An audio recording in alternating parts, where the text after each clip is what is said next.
Hey there, Rush fans. This is Mark Binetti alongside you for RapidCityRush.com, brought to you by ISIS Hospitality. We are halfway through training camp. We're almost at the finish line. Day 2 has concluded, and I'm now joined by the Joe that runs the show here in the Black Hills, the head coach and general manager of your Rapid City Rush, Joe Ferras. Coach, halfway down through training camp, you've had 4 on-ice sessions, including a scrimmage today. So why don't you tell the fans at home how the scrimmage went? Well, I mean, for the pace was actually very good. I got to watch up top here the scrimmage today, wanting to see what the players were doing, but the pace was outstanding. You got to remember these guys have been on the ice six and a half hours the last 2 days and going pretty hard. So it was very impressive. Some physical stuff out there, but it was nice to see.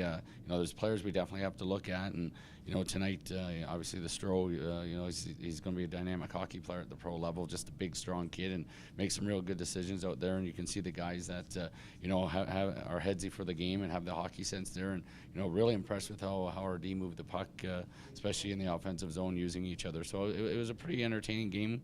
4-2 at the end there, but it was nice to see a lot of good plays out there by the guys. So it was exciting. Yesterday, one of the biggest storylines of training camp that we talked about was the goaltending situation.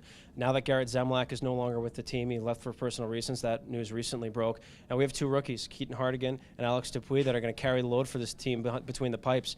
Have you seen anything differently from them now that news is broken, now that they have to shoulder more responsibility? Well, I mean, they both played excellent today, and they've been seeing a lot of pucks here, Mark, the last 2 days. But they're both going to get a very good look this weekend here.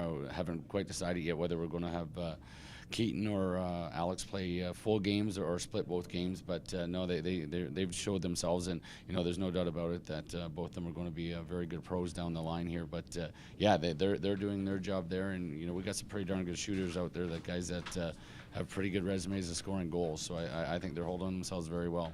With 2 days left of training camp, at what point does game planning for Denver this weekend come into the fold? Well, we want to see our young guys. There's no doubt about it. I mean, we know we got a core of hockey players in there that have quite a few pro games under their belt. But there's some guys here battling for jobs, and every day you're looking at a few players that you think might be able to get the job done, and then a couple days or a couple hours into the sessions, another guy steps up. But the work ethic and the compete level in the last 2 days have been outstanding, and these 2 games are going to pay huge dividends for some hockey players. But that's what the training camps are all about and the pro games all about. But very good first couple days, and hopefully it continues tomorrow. Well, thanks so much for your time, Coach. There you have it, folks. This is Mark Binetti alongside you for RapidCityRush.com, brought to you by ISIS Hospitality.